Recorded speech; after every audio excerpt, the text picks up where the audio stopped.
Thank you for coming for our presentation on SecureAuth. My name is Jan Kravchenko, and I'm the Chief Information Security Officer for Atomic Data. What I want to do is talk briefly about what brought Atomic Data to SecureAuth, what are some of the industry trends and needs that are driving our adoption of SecureAuth and the need for more than a single factor authentication. We'll talk a little bit about what different factors are. But mostly, I'm going to turn the table over to our friends at SecureAuth to take you through their product offering and make sure that you walk away from here understanding not only why you need a product like SecureAuth, but also all of the various capabilities of their appliance. Any questions before we get going? All right. So why do we need two-factor authentication? Why aren't passwords good enough? I mean, we talk about passwords all the time. Passwords are always getting longer and more complex. Why is that not enough? Prior to coming to Atomic Data, I spent about 18 years in the security consulting field, working with various penetration testing firms or ethical hacking firms. And in the last, I would say, 5 to 6 years, one of the most interesting things is that breaking passwords became kind of a joke, however long they are. So if you can picture in your mind what a typical NSA computer might look like that might break encryption, break passwords, if you're envisioning this very sophisticated, very expensive technology, I can pretty much tell you that's no longer necessary. In fact, for a couple of $1,000s worth of graphic cards and a few milk crates and a really good fan, you can put together a computer that will be able to break almost any password in under 10 minutes for sure.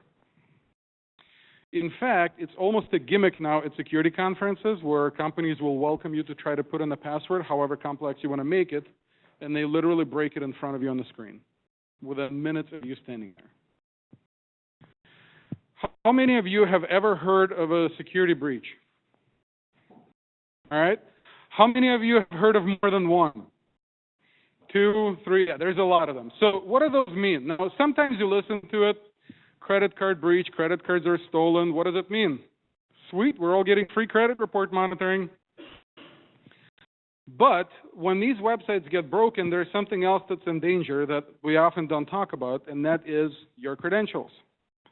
Now, I don't doubt that Wells Fargo has very impressive security and your passwords at Wells Fargo are extremely well protected and you can trust them. But that might not be true for your favorite fishinglures.com website. So guess what's going to happen? That phishing lure website is going to get broken and somebody's going to steal passwords which just might open up your Wells Fargo account. That's why you need to always keep changing your passwords and randomizing and kind of where do you stop? So you say, okay, great. Why don't I use a password vault? Password vaults are numerous. They're a great solution. I actually strongly recommend all of you use them. My favorite one up until yesterday was LastPass. Who here wants to take a guess as to why LastPass is no longer my favorite? Breach, 0 day. All of a sudden, my fortress of defense that I built for myself, the one repository I trusted that had, I'm not kidding, almost 400 of my passwords and pieces of secret information in it, and all of a sudden, I'm not sure if I can trust it anymore. Now, these are, of course, personal examples. It's something we can all apply to our own bank accounts, our own credentials that we manage every day, but is this really the same level of risk when we're talking about our organizations and ability to connect to our companies and our applications remotely? If you can build a rig for a few $1,000s that can break virtually any password, how much do you think an attacker might be willing to spend to be able to break into your company? I'm guessing it's probably more than a few $1,000s. Your companies are probably worth more than a few $1,000s to competitors.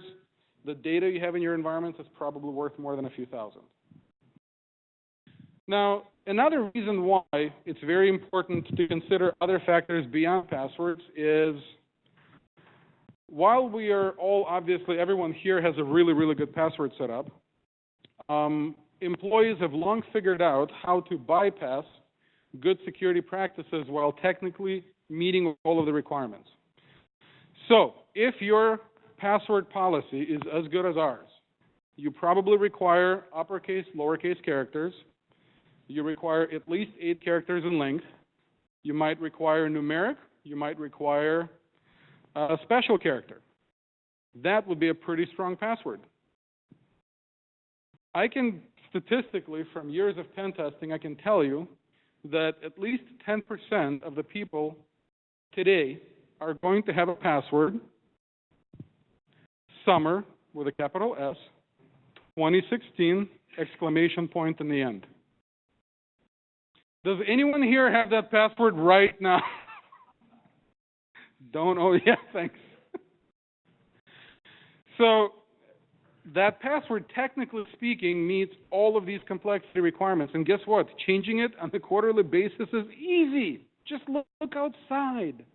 Well, in Minnesota, you might need another reference, but in most cases, just look outside, and you can kind of tell what your password is.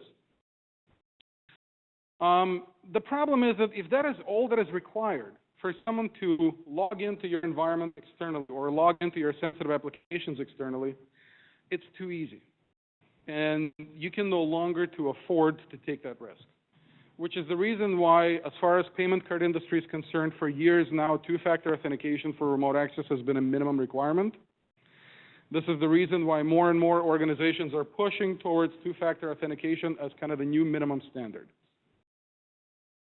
So, with that introduction and that kind of general description of why we're all here and why we're talking about this, I want to turn this over to Josh, who will describe SecureAuth, talk a little bit more about the solution our companies together are able to offer you.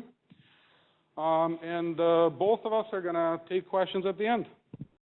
So, appreciate it. Thanks, Jan. So, I'm Josh Mao, local solutions architect with SecureAuth. I support Rich Fortman in our territory, so I'm local to the Twin Cities here. I'm going to run through a real quick slide deck. I want this to be interactive, though. If you guys have questions along the way, raise your hand, stop me, so we don't bore you to death with slides.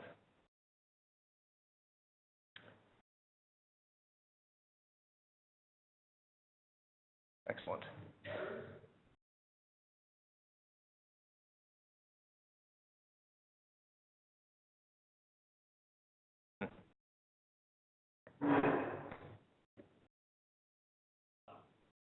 Not responsive.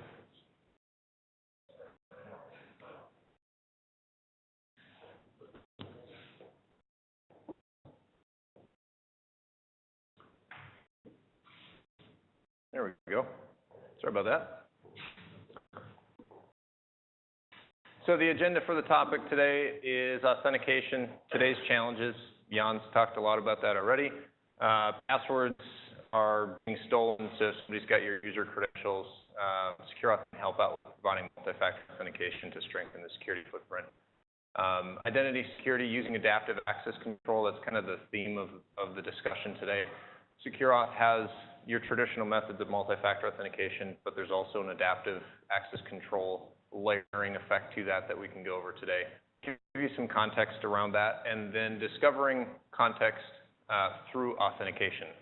So what we can actually glean from the user logging into whatever resource it is, web, cloud, VPN, something of that nature, and make educated decisions based on that data.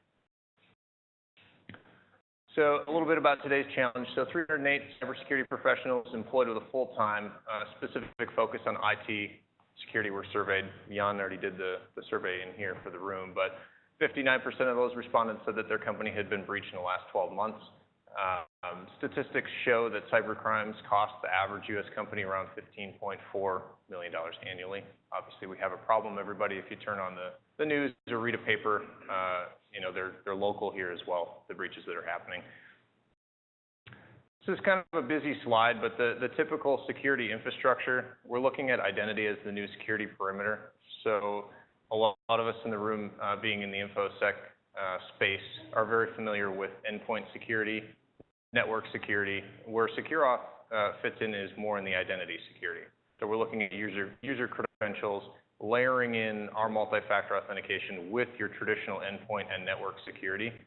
I don't want to say that these are often circumvented. They're completely necessary in the ecosystem for a security platform, but we're just focused more on the user credentials. So obviously, a valid credential is a free pass into your network. If somebody malicious gets a hold of it, it's pretty easy to log into a VPN resource, SharePoint, anything externally facing, so to speak, that's web-based with that username and password if there's not a multi-factor solution in place. The attack vector is pretty wide today. It's employees, business partners, customers. I mean, 60% of the breaches that we talked about involved valid user credentials. Those are even some of the bigger companies that are local here, if you've read any of the stories about that. Some of the traditional methods that we've employed in the past, Jan talked about the passwords starting to show the limits of usefulness. So, he kind of discussed some of this, but the average time that it takes to crack a lowercase or just guess, as Jan was saying, if your password is something familiar that everybody can guess. Most commonly used password 1, 2, 3, 4, 5, 6. We've all heard these, followed by password, as Jan was talking about. So in SecureAuth, the traditional multi-factor authentication, I'll show a couple of examples of it here coming up, but whether for business or personal use, sorry if you guys can't read this in the back of the room here, but most of us are familiar with your traditional multi-factor. If you log into a bank account or something and it says, we've noticed you've moved or traveled, please authenticate using a token code via SMS or something of that nature. So the first factor can be anything from a username and password to a PIN. I've got knowledge-based question and answer written up here. So that's just for something that you know. Second factor would be something that you have. So something like a time-based OTP token could be a hard token if you're familiar with the RSA token, something of that nature, that a lot of us have used kind of the de facto standard in the past. This can be a soft token, possibly on a desktop, Windows, Mac, something of that nature, or even a code delivered via email or voice. So call your desk phone, call your mobile phone. Your token code is 12345. Please enter.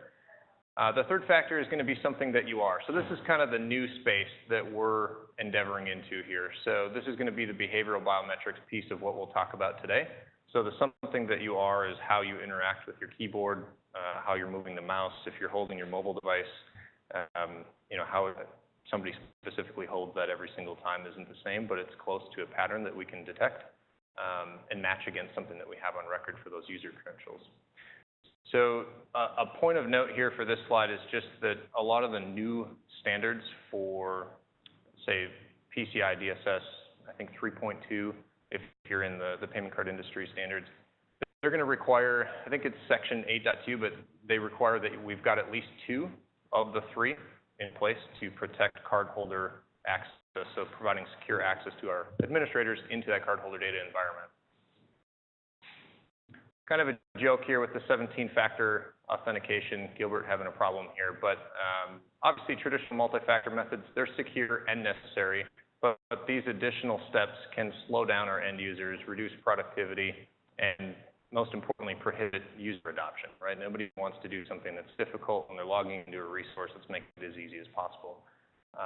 So this can hinder performance in key moments. We've seen physicians, trying to access patient data if it's time sensitive. Another example is a banker needing to immediately access funds, something of that nature. It's not going to be something that we want to make difficult for them to do. So how can we better protect identity without sacrificing that user experience? SecureAuth has what we call adaptive authentication. So using an open-ended variety of identity-relevant data to increment and elevate the trust in a claimed identity. This can be anything from device fingerprinting, often referred to as device recognition, so whether that's a mobile device, laptop, desktop, et cetera. IP reputation data, directory lookup, and we'll go through each of these individually here in a second. Geolocation, geo-fencing, geo-velocity, and then we talked a little bit about behavioral biometrics already. So the idea here is just that when they're layered together, they're powerful, and this allows us to use these things to only provide or request multi-factor authentication via maybe a token when absolutely necessary. It offers less impact on the end user experience. I think Rich was going to give a couple examples of some of our current customers. Can you guys hear me okay in the back? Otherwise, there's a mic somewhere over there. Perfect. So with the less impact on user experience, when we try and meet with organizations, a lot of times we're being brought in sometimes, unfortunately, after a breach or a hack that has taken place, possibly a failed security audit. You know, he was mentioning PCI 3.2. There's some standards around that that require the servers or systems that hold hard-holder data is going to require what we're talking about, two-factor authentication, basically for server administrators and systems administrators to access that data. But when we're trying to work with the organizations and we try to put that fine line of security and usability for end users, obviously if you're a doctor or you're a clinician or a physician and you're trying to access patient data, critically while you're sitting in a patient room, you don't want to have to do 3 different methods of authentication. So there's that fine line. So when we sit down with organizations like the Mayo Clinic, Stanford Health, we're taking into consideration the different types of usability, the different types of groups of users within an organization will need to adhere to. So maybe in the tech side, you have users that are okay with what we consider a soft token, or maybe getting a text message on their phone. They're more technical, they understand that. And you might have users that are maybe front office staff that they don't want to have to go through all these different methods. So maybe they get something on their phone that pops up that says, push here to accept an authentication request. So there's a lot of different ways that we do that. Locally here in the Twin Cities, we work with Bremer, we work with MoneyGround, General Mills, we work with CS Solutions, obviously Atomic Data is a different partner of ours as well. We also work with about a number, probably 20 other organizations locally. And we do two-factor authentication for them, whether it's John for VPN access. So when a user tries to access corporate network from home, we'll provide two-factor for that. But we also provide two-factor authentication for critical systems like HR. So if an employee goes in, log in to check their direct deposit information, we can also sit in front of that to ensure that the user is who they say they are when they're trying to check the face. Something very important. What we have talked a little bit about that is we also do an area called single sign-on, and that's basically something somewhat similar to what John was talking about earlier. We also have authentication in front of that. So I'll jump in a couple more points here shortly to discuss some of the other use cases locally, but being respectful of the customers, won't name them directly in the use case, but we'll do general use cases across the customers overall. Appreciate it, Rich. So around the whole adaptive authentication, this is just an example that I like to use. So what if we had something like a doorman, so a dynamic protection system that functioned more like a human. So it's going to recognize people. We talked about device recognition, so recognizing the device that we're using, making it easy for the users to get to their resources securely.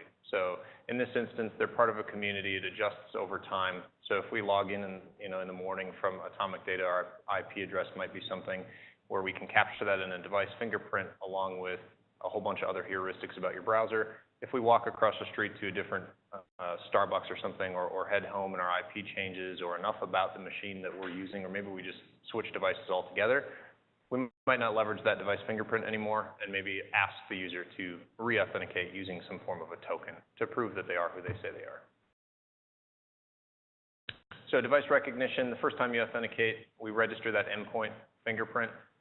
There's a public-private option on the SecureAuth IDP, so when you're logging into a web resource, for instance, you can say, it's kind of like a remember me option with that device. And then on subsequent authentications, after you've provided your token the first time around, we store that fingerprint of the device.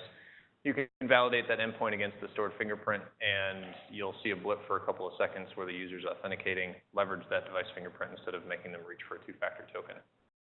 So here's a couple of the characteristics that we're capturing. We've talked about them already, but language, installed fonts, possibly the plugins that are installed in your browser, your time zone, cookie settings, screen resolution, and your IP address.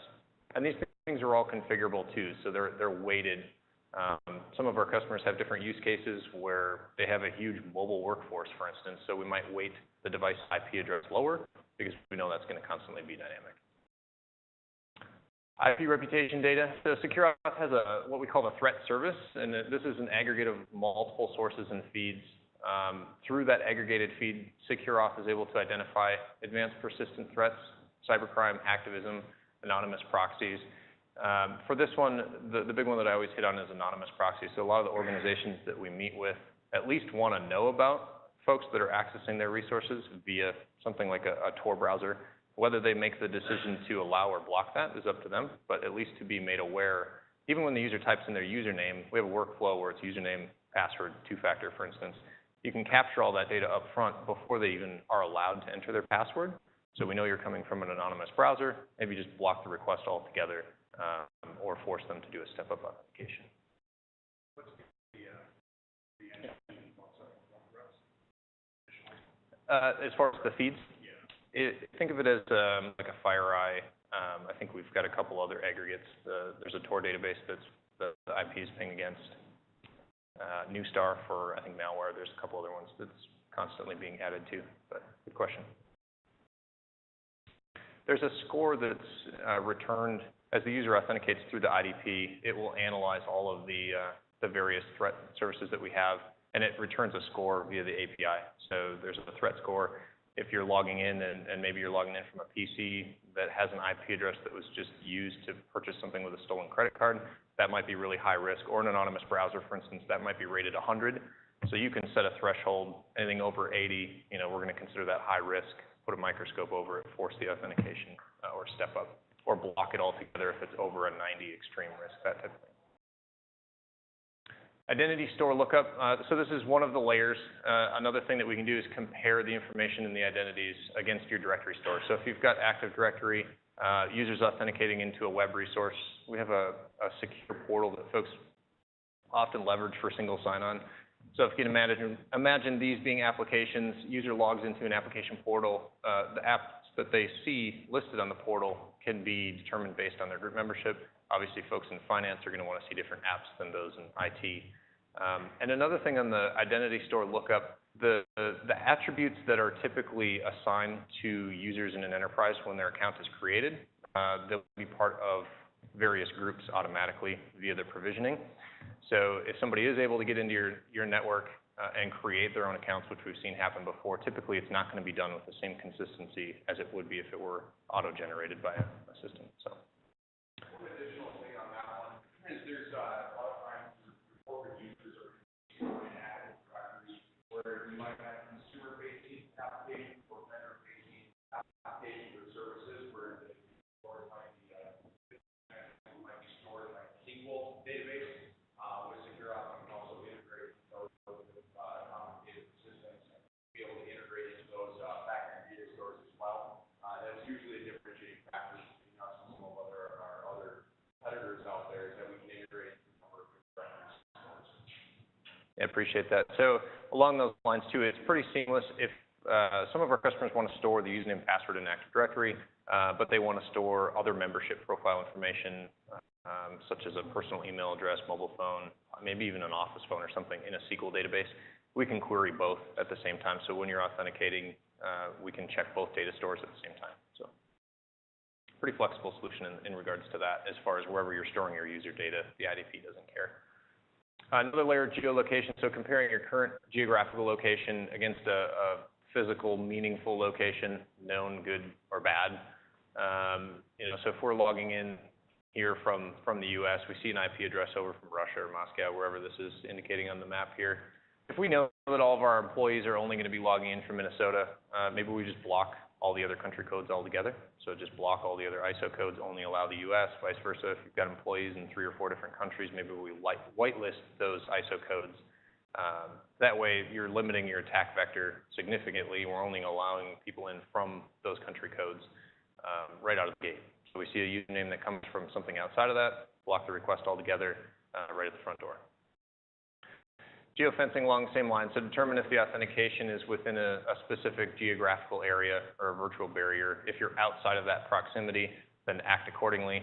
So if you've got users that are authenticating into like a Cisco AnyConnect VPN, for instance, and you know that they're always going to be within a 100-mile radius of the Atomic office, if you're outside of that, maybe block the request, just to limit the scope of the IP address is logging in. Another layer, Geo-velocity. This is comparing your current location and login history to determine if improbable travel event has occurred. So tough to see on the map here, but on the right-hand side, this is pretty small. I apologize for the folks in the back, but if Rich was, for instance, able to log in from LA, we see R. Fortman, that set of credentials used to log in from LA at 9 a.m., and then the system sees the same set of credentials used maybe an hour and a half later to log in from somewhere in China, wherever it be. There's a threshold that you can set of, say, 100 miles an hour, 500 miles an hour, so that we know he couldn't have traveled, obviously, from here to there within an hour and a half. Somebody's probably got his credentials, and they're trying to access the system. So we'll flag that as a geo-velocity violation, and you can choose in the system what you want to do with that. So if that comes back as the code, we can block the request, or if you want to allow that, you can do that, just do a step-up authentication, force them to, prove that they are who they say they are with a token code. Obviously, Rich is going to hopefully be the only one with his mobile device. So let's see. Next, behavioral biometrics. So how does this play into the whole equation? Let's fast forward and open up the slide here. So this is how a person types. We talked about this already, but mouse movement, how they move and touch the mobile device screen, gyroscope, accelerometer. So the behavioral biometrics plays into authentication for how long you're going to hold down a key right here. So everybody types completely different in their profile. It's up to 98% accurate depending on how often you authenticate. So the system will check your profile against what's stored on disk for that set of credentials. If it doesn't match, obviously we're going to do a step up or block the request. So this falls into the something that you are. Even if somebody has compromised your username and password and say they've, God forbid, stolen your mobile device, hopefully if you've got behavioral biometrics, the idea is that we layer as many things in as we can so that we'll catch that attack. Because the person that's logging in is not going to be able to type the same way that I do when I authenticate. So what does this mean for us, and how is it improving security?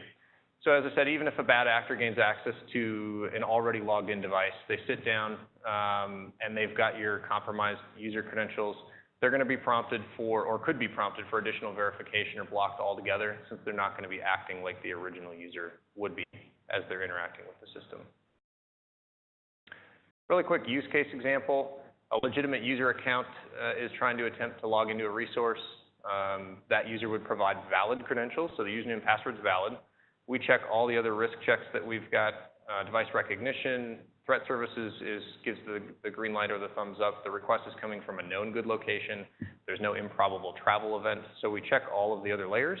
But if the user's behavior in that biometric profile doesn't match what's on disk, say in Active Directory or SQL, wherever we're storing it, for that profile record of the legitimate user, we're going to require multi-factor authentication, protecting you, obviously, from the increasingly common attack vector here. Another quick example, legitimate user fails to log off before leaving for lunch. Anybody ever done that? Leave your PC open. Everybody, occasionally, it happens. If you don't have a timeout on the screensaver, something that enterprise policy. So we talk about an attacker sitting down at your workstation. This can be somebody that's even a paid insider. We've heard stories of folks that will get paid X thousands of dollars. They're going to go sit down at somebody's desk. When they leave it unlocked, they're going to try and view sensitive data that the legitimate user has access to.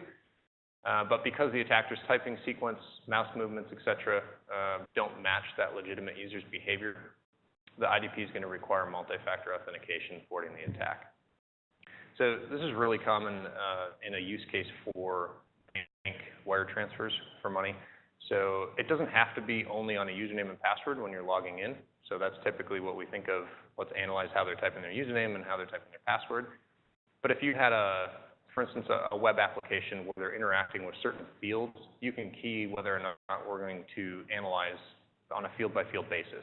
So if they have to type in social security number or your routing number, your bank, whatever you're typing in and interacting that entire time with the system, you can monitor and do the check at that time, real time. So putting it all together, implementing these techniques and layers. So analyzing the scores that we get back from the IP threat service and develop that risk profile. Like I said, there's a legitimate number that gets processed for it. If it's above or below that number, we can take action based on that result. So a couple of things we can do. We talked about you can allow the authentication to go through, and that's at discretion. Everybody has their own level of risk tolerance.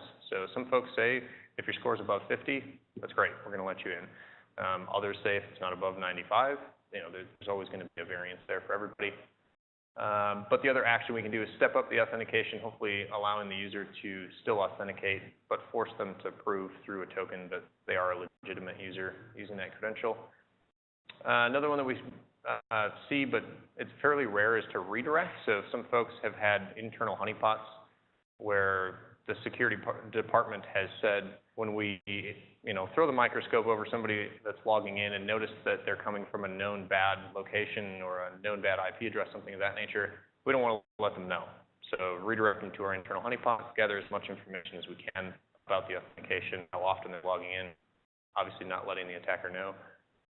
And then there's the deny, so hard stop, as we call it.